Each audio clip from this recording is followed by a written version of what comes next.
बरतानवी ख़ाबरू इदारे खे इंटरव्यू ॾींदे अॻूणे सदर परवेज़ मुशर्रफ चयो त आमरन मुल्क खे ठीकु कयो, पर जॾहिं सिविलियन हुकूमत आई त उन्हनि मुल्क जो ॿेड़ो ॿोड़े छॾियो। वक़्त जी घुर्ज सां पाकिस्तान में मार्शल लॉ लॻाई वई। हुन चयो त एशिया जे समूरे मुल्कनि में जिते बि तरक़ी थी उहा आमरन जे करे थी। संदसि चवणो हो त डिक्टेटरशिप ऐं सिविलियन हुकूमत जी भेट कई वञे त मुल्क सदाईं आमिर जे दौर में तरक़ी कई।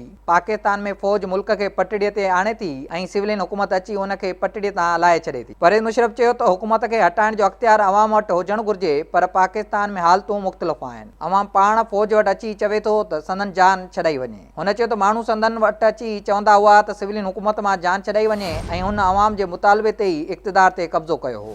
संदसि चवणो त आइन मुक़दस आहे, पर आइन खां वधीक क़ौम मथां ई आहे। हू आइन खे बचाईंदे क़ौम खे ख़तमु नथा करे सघनि, पर क़ौम खे बचाइण लाइ आइन खे थोरो नज़रअंदाज़ करे सघिजे थो। परवेज़ मुशर्रफ चयो त नवाज़ शरीफ़ जी भारत बाबति पॉलिसी मुकमल तौरु सेल आउट पॉलिसी हुई।